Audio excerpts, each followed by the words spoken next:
Hello friends, எல்லாருக்கும் வணக்கம். இன்னைக்கு நம்ம டெல்டா சமையல்ல என்ன பார்க்க போறோம்னா பனங்கிழங்க பத்தி பார்க்க போறோம். பனங்கிழங்கு மட்டும் இல்லாம அதோட பயன்கள், அப்புறம் அதை எப்படி வெட்டி எடுக்கணும், அதை பத்தி எல்லாம் பார்க்கலாம் வாங்க.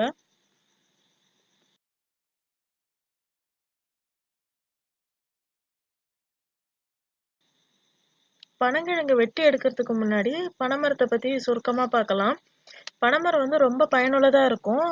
எதுக்கெல்லாம் பயன்படுதுன்னா பனங்கிழங்கு எடுக்கலாம், மட்டைகள், பனை நாறு, பதனி, பனங்கல்கண்டு, பனை ஓலை விசிறி, பனங்கூடைகள், அதாவது கைவினை பொருட்கள், வீட்டு தூணுக்கு பயன்படுத்திருக்காங்க, ஓட்டு வீட்டுக்கு, சாரம், ஓலை குடிசை.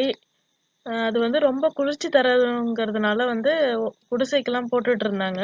அப்புறம் வயல்வெளி சுத்தி எதுக்காக வச்சிருக்காங்கன்னா மண் அரிப்பை தடுக்கும். தண்ணி இதுக்கு வந்து தேவைப்படாது. தண்ணி இல்லாம வளர்ற மரம் இது. இப்போ வந்து நம்ம பனங்கிழங்க வெட்டி எடுக்க போறோம். முதல்ல சுத்தி கிளீன் பண்ணிக்கோங்க. கிளீன் பண்ணிட்டு அதுக்கப்புறம் ஓரமா மண்ணை எடுத்துட்டு அப்புறமா தான் கிழங்க எடுக்க முடியும். சுத்தம் பண்ணிட்டு இருக்காங்க.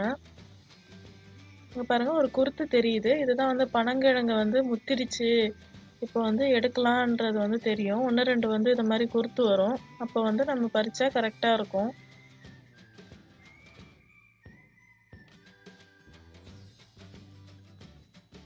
இப்போ வந்து பாறை வச்சு குத்தி எடுக்கிறாங்க. பாறை இல்லைன்னா ஒரு குச்சி வச்சு கூட எடுக்கலாம். ரொம்ப ஈஸியா தான் இருக்கும். இது நிலப்பரப்புக்கு மேல வந்து ஹைட் வச்சிருக்கிறதுனால ஈஸியா நம்ம எடுத்துடலாம்.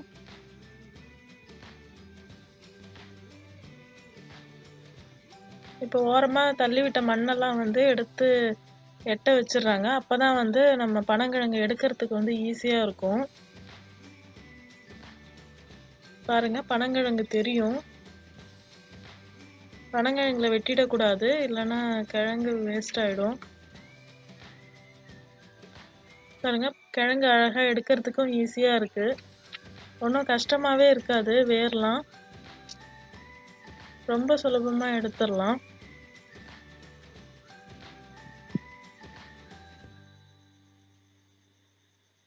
இது வந்து 4 அடிக்கு 4 அடி போட்டிருக்காங்க. ஒரு 200 பனம்பழம் இருக்கும். அதை தான் போட்டு இப்போ அறுவடைக்கு கரெக்டா இருக்கு.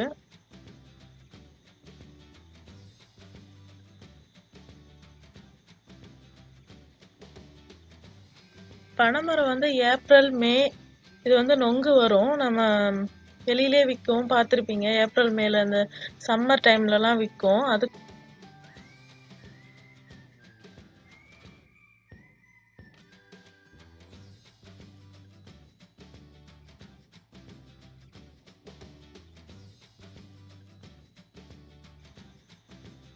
இது வந்து நிலப்பரப்புல இருந்து 2 அடி உயரத்துக்கு வந்து மணல் பரப்பி வச்சிருக்காங்க.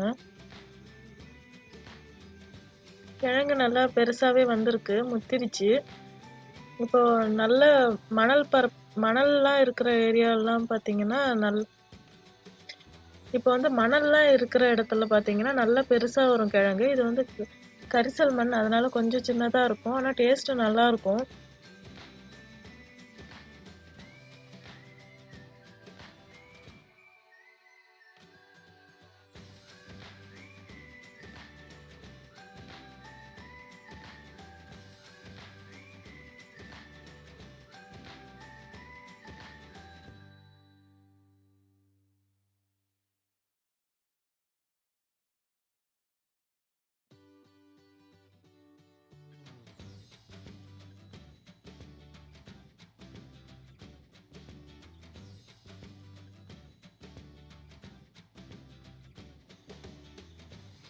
இப்போ எடுத்து காமிக்கிறாங்க பாருங்க, எப்படி முத்தி இருக்குன்னு பாருங்க கிழங்கு.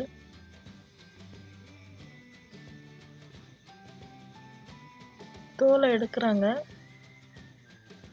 நீங்க தோலோடயே போட்டு வேக வச்சுக்கலாம். தோலை எடுக்க வேண்டாம், உங்களுக்கு தெரியணுங்கிறதுக்காக காமிக்கிறாங்க.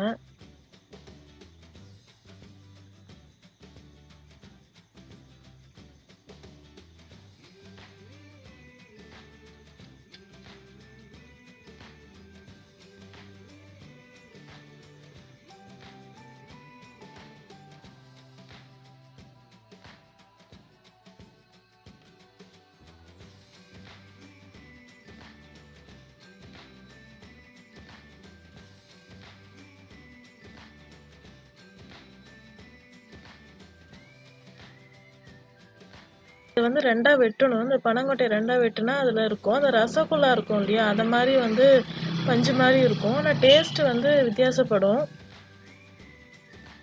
பாருங்க உடைச்சாச்சு. பாருங்க இன்னொன்னும் உடைச்சு காமிக்கிறாங்க.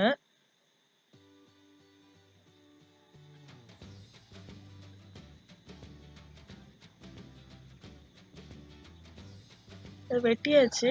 உள்ள பஞ்சு மாதிரி இருக்கு பாருங்க. இது ரொம்ப டேஸ்டா இருக்கும். இனிப்பு டேஸ்ட் இருக்கும் இதுல. எல்லா கொட்டையிலயும் இருக்காது இது, ஒரு சிலதுல தான் இருக்கும். இப்ப வந்து கிழங்கு ரொம்ப சின்னதா இருந்துச்சுன்னா அந்த மாதிரி உள்ளதுல எடுத்து பாத்தீங்கன்னா அதுல இருக்கும்.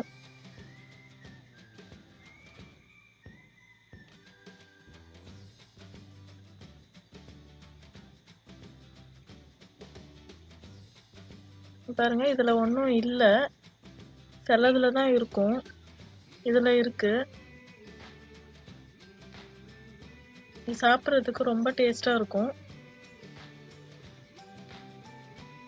இப்போ ஒரு 50 கிழங்கு பறிச்சிருப்போம். இதுல இருந்து வந்து எனக்கு ஒரு 10 அந்த மாதிரிதான் கிடைச்சது. இது எப்படி இருக்குன்னு பாருங்க. பஞ்சு மாதிரி இருக்கும்.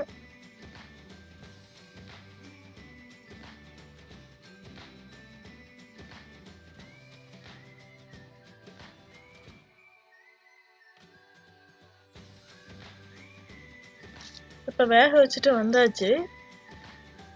இது எப்படி தோல் எடுத்துட்டு இந்த நார்லாம் இருக்கும், நார்லாம் எப்படி எடுக்கணும்ன்றத நான் காமிக்கிறேன் பாருங்க. ரொம்ப ஈஸி தான்.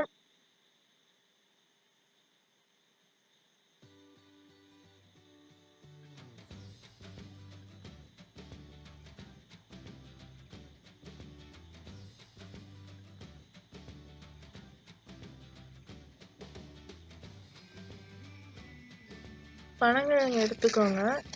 அது வந்து ரெண்டா முதல்ல உடைச்சுக்கோங்க.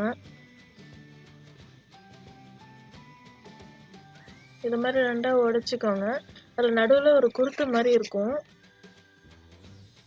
அது கூட நீங்க சாப்பிடலாம், நல்லாதான் இருக்கும். இதை ரெண்டா உடைச்சிட்டு நாரெல்லாம் எடுத்துருங்க. இதையும் சின்ன பீஸா உடைச்சுக்கோங்க. அப்பதான் நார் வந்து நல்லா எடுத்துடலாம், ஈஸியா உரிச்சு எடுத்துருங்க. சின்ன சின்ன பீஸா நீங்க உடைக்கும் போதுதான் வந்து நார் நல்லா சுத்தமா ஆகும், சாப்பிட்றதுக்கும் நல்லா இருக்கும். இந்த மாதிரி சின்ன சின்னதாவே எடுத்துக்கோங்க. வாரத்துல உள்ள நாரெல்லாம் எடுத்துருங்க. அவ்வளவுதான். இப்ப கிழங்கு வந்து சாப்பிட்றதுக்கு ரெடி ஆயிடுச்சு.